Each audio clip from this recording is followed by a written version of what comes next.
റമദാനിൽ ഒരുപാട് ഹസനാത്തുകൾ വർദ്ധിപ്പിക്കാൻ പറ്റിയ കാലമാണ്. പിശാചിനെ ചങ്ങലക്കിടുന്ന കാലമാണ്. ആ കാലത്ത് നമ്മൾ ചില ശീലങ്ങൾ ഉണ്ടാക്കിയാൽ അതങ്ങനെ തന്നെ അങ്ങ് തുടരാൻ സൗകര്യപ്പെടുമല്ലോ. അതുകൊണ്ട് ഇന്നത്തെ ദിവസം മുതൽ റമദാൻ ആകാൻ കാത്തിക്കണ്ട. ചില ആളുകൾ അങ്ങനെയാണ്, റമദാൻ വരട്ടെ എന്ന് വെച്ച് കാത്തു നിന്നിട്ട് കാര്യമില്ല.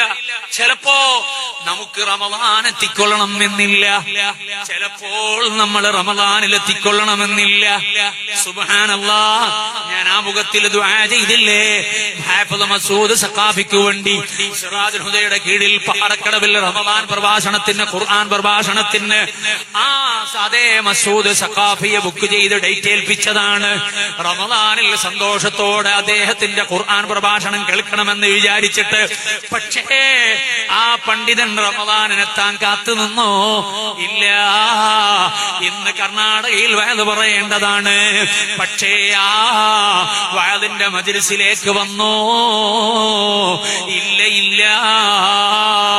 മുഅ്മിനീങ്ങളെ ഖൽബിൽ ഹിദായത്തിന് വഴി തുറക്കാനും നന്മയുടെ ചിന്തയുണ്ടാക്കാനും അതിന്റെ ആയുസ്സിൽ പ്രധാനപ്പെട്ട ഒരു ഭാഗത്തെ ചെലവഴിച്ച് അതിന്റെ ഉപദേശങ്ങൾ നൽകിയിട്ട് ജീവിച്ചു പോയ, അതിലായി നിരന്തരമായി മുന്നോട്ട് പോകുമ്പോ നാളെ എനിക്ക് പരിപാടിക്ക് പോകാമെന്ന് വിചാരിച്ചിട്ടാണ് ഡേറ്റ് കൊടുത്തത്.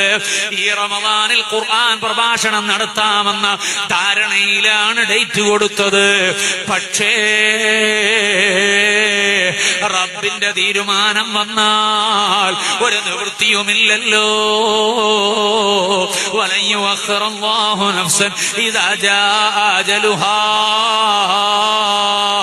രാത്രി വഴതും കഴിഞ്ഞ് പാതിരാത്രിയിൽ വീട്ടിലേക്ക് എത്തിയിട്ട് ഒന്ന് വിശ്രമിച്ച് എഴുന്നേൽക്കുമ്പോഴേക്ക് ദേഹാസ്വസ്ഥം വന്നിട്ട് അതേ ആ സമയത്തു തന്നെ സുബഹിയുടെ സമയത്ത് റബ്ബിന്റെ റഹ്മത്തിലേക്ക് അവന്റെ ഖളാ പ്രകാരം തിരിച്ചു നടക്കുമ്പോ ഭാര്യക്ക് പിടിച്ചു വെക്കാൻ പറ്റിയോ? ശിഷ്യന്മാർക്ക് പിടിച്ചു വെക്കാൻ പറ്റിയോ? മക്കൾക്ക് പിടിച്ചു വെക്കാൻ പറ്റിയോ? അയൽക്കാർക്ക് പിടിച്ചു വെക്കാൻ പറ്റിയോ? ഇല്ലല്ലോ. ഒരു സെക്കൻഡും മാറ്റി നിർത്താൻ കഴിയൂലല്ലോ. ആ നിലക്ക് കാര്യം അവസാനിക്കുമല്ലോ. ഇത് പാഠമല്ലേ? ഇന്ന് നിങ്ങളോട് വഅദ് പറയുന്ന റാഷിദിന് പാഠമല്ലേ? നമുക്ക് ഓരോരുത്തർക്കും ഇബ്റത്തല്ലയോ? അല്ലാഹു പെട്ടെന്നുള്ള മരണങ്ങളിൽ നിന്ന് നമുക്ക് സലാമത്ത് നൽകട്ടെ, കാവല് നൽകട്ടെ. അമലുകളൊന്നുമില്ലാത്ത നമുക്ക് പെട്ടെന്നങ്ങ് മരിച്ചാൽ ബേജാറാണ്. മസൂദ് സഖാഫിക്ക് പ്രശ്നമില്ല. ഇൽമിന്റെ ഖിദ്മത്ത് ഒരുപാട് ചെയ്തിട്ടുണ്ട്, ഒരുപാട് നസീഹത്തുകൾ നടത്തിയിട്ടുണ്ട്. മരണവിവരം അറിഞ്ഞപ്പോ എന്നോട് ഒരുപാട് ആള് വാട്സപ്പിൽ വോയിസ് ഇട്ടിട്ടും അല്ലാതെയും പറഞ്ഞ വാചകം, ഞാൻ സ്ഥിരമായി കേൾക്കുന്ന വഅദ് അദ്ദേഹത്തിൻ്റെതാണ് എന്ന് പറഞ്ഞ ഉമ്മമാരുണ്ട്, ചെറുപ്പക്കാരുണ്ട്. അത് ആഖിറത്തിലേക്കുള്ള വലിയ സമ്പാദ്യമാണ്. ചെറിയ പ്രായമേ ഉള്ളൂ, അധികം പ്രായമായിട്ടില്ല. ആ ചെറിയ കാലത്തിന്റെ ഇടയില് ഒരുപാട് ഖൈറാത്തുകൾ ചെയ്ത് ഒരുപാട് പണ്ഡിതന്മാരെ ഉണ്ടാക്കി, ഉസ്താദുമാരെ പൊരുത്തം നേടി. മരിച്ചുപോയ മർഹൂം ചെറിയ പി ഉസ്താദിന്റെ ശിഷ്യനാണ്, സുൽത്താനുൽ ഉലമയുടെ ശിഷ്യനാണ്. ആ ഗുരുവര്യന്മാരുടെയൊക്കെ മനസ്സറിഞ്ഞ പൊരുത്തവും സന്തോഷവും ഒക്കെ സമ്പാദിച്ച് ജീവിതകാലത്ത് തന്നെ അതിനുള്ള പ്രയോഗങ്ങൾ ഏറ്റുവാങ്ങിയിട്ട് ദീനിന്റെ ഖിദ്മത്തിലായി അങ്ങ് നിൽക്കുമ്പോ ലോകത്ത് നിന്ന് പിരിയുമ്പോ അത് സമാധാനമാണല്ലോ, സന്തോഷമാണല്ലോ. അല്ലാഹുവേ, അവരുടെ ജീവിതത്തിൽ ചെയ്ത എല്ലാ ഹസനാത്തുകളും ഇന്ന് ആദ്യ രാത്രിയാണ് ഖബറിൽ. ആ ഖബറിൽ സന്തോഷമായി നൽകണേ അല്ലാ, ഈനാസായി നൽകണേ അല്ലാ. സ്വർഗത്തിന്റെ വാതില ഖബറിലേക്ക് തുറക്കണേ അല്ലാ.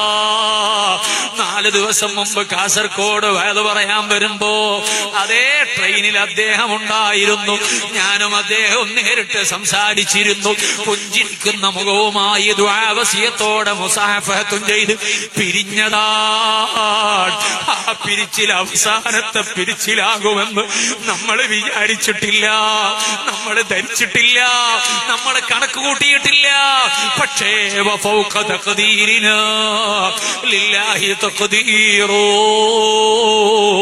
നമ്മുടെ കാൽക്കുലേഷന്റെ അപ്പുറത്ത്, കണക്കുകൂട്ടലുകൾക്കപ്പുറത്ത് അല്ലാഹു എല്ലാം കാൽക്കുലേറ്റ് ചെയ്യുന്നുണ്ടല്ലോ, കണക്ക് കൂട്ടുന്നുണ്ടല്ലോ. അല്ലാഹുവേ, ആ പ്രിയപ്പെട്ട പണ്ഡിതന്റെ കുടുംബം ചെറിയ മക്കളാണ്, ഭാര്യയുണ്ട്, കുടുംബങ്ങളുണ്ട്, അവർക്കൊക്കെ നീ നല്ല ക്ഷമ നൽകണേ റഹ്മാനെ. ആ പിതാവിന്റെ അഭാവം ഒരു പ്രയാസമാകാതെ സന്തോഷകരമായി ജീവിച്ചു പോകാൻ നീ അവസരം നൽകണേ അല്ലാ.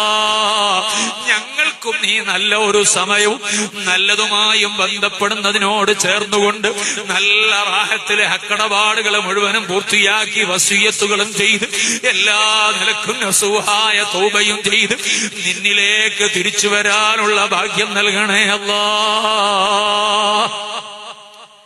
ഈ റമദാനിങ് വരട്ടെ, എന്നിട്ട് നന്നാകാം എന്ന് ചിന്തിക്കാൻ ഒരവസരവും ഇല്ല എന്ന് പറയാനുള്ള ബോധ്യപ്പെടുത്തലാണ് ഇത്തരം സംഭവങ്ങള്. അതുകൊണ്ട് ഈ വാഴ കഴിഞ്ഞത് മുതൽ ഞാൻ എന്റെ ജീവിതത്തിൽ മാറ്റമുണ്ടാക്കണം, നിങ്ങളെ ജീവിതത്തിൽ നിങ്ങളും മാറ്റമുണ്ടാക്കണം.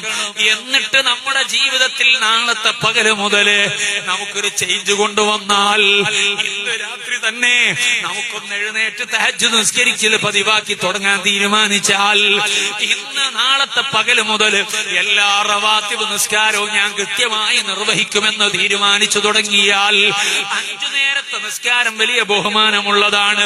ആ നിസ്കാരത്തിനു ശേഷമുള്ള അദ്കാറുകളോ അത് അതേ നരകത്തിൽ നിന്ന് മോചനത്തിന് വഴി തുറക്കുന്നതാണ്.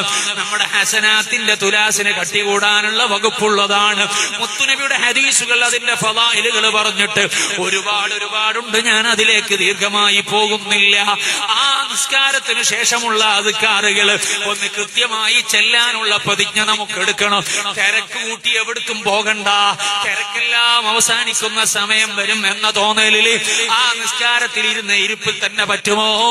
നിങ്ങളൊന്ന് ഇസ്തിഗ്ഫാർ 3 വട്ടം ചൊല്ലിക്കോളൂ.